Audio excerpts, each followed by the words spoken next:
Hello and welcome to Think About It, where we have two primary goals. One, to get you to think about it, and two, to just make more sense than Keith Olbermann, which is becoming easier and easier because it appears Keith is stuck on the playground at junior high, where hanging out by the monkey bars and calling other people names is the best way to win friends. And I'm sure both of his viewers on MSNBC think he's really, really cool.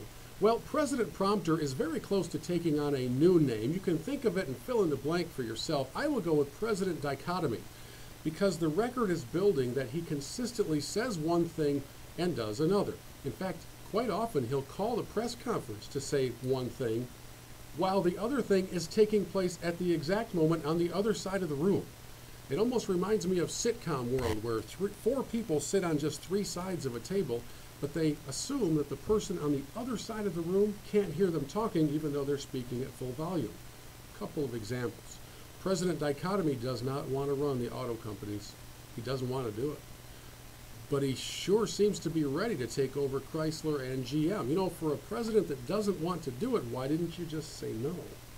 For a president that doesn't want to do it, why did you appoint a 31-year-old hack who has never spent a day in the auto industry to oversee the restructuring of General Motors? I mean, government motors. I find it fascinating that for somebody who doesn't want to run the auto companies, sure seem to be pretty ready to go to me. Now, President Dichotomy also doesn't want to run the banks, but he took them over quite quickly and in fact put in place Timothy Geithner. He was in such a hurry, he didn't even worry whether or not Geithner had paid his taxes.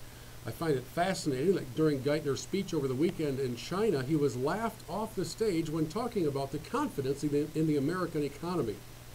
That's our top guy being laughed off the stage.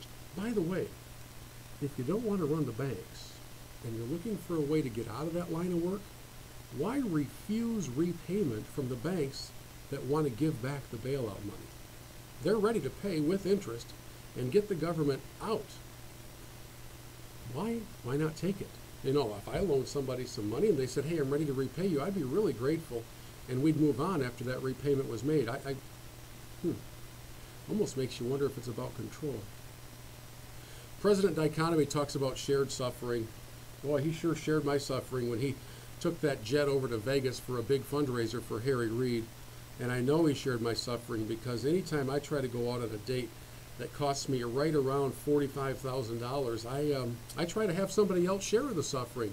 In this case, you and I kind of took Michelle Obama out on a date in New York. How cool to be able to take that cool private plane, and then a helicopter, and then the motorcade, and get the private table in the back of the restaurant, and then go over to the play, and then stop traffic, and then wait. Do you know it's interesting that this non-politically oriented date also provided an airplane for the media to follow along? Boy, that's romance. That's amore. Thank you, President Prompter, for sharing in my suffering.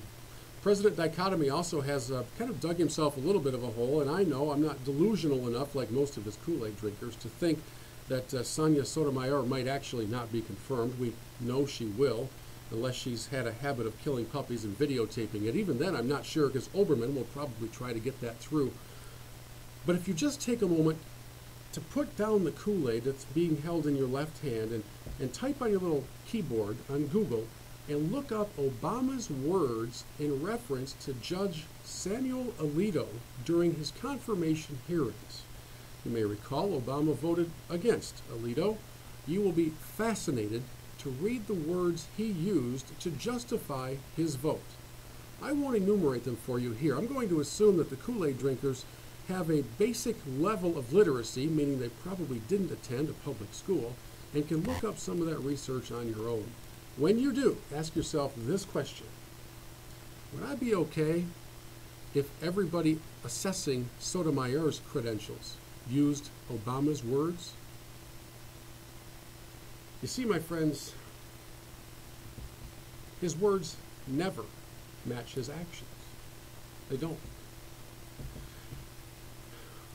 Remember when gas prices went up and President Bush was in office? Man, he was unpopular. Well, for those of you keeping score at home, in the last 60 days, your gas prices have gone up more than 70 cents.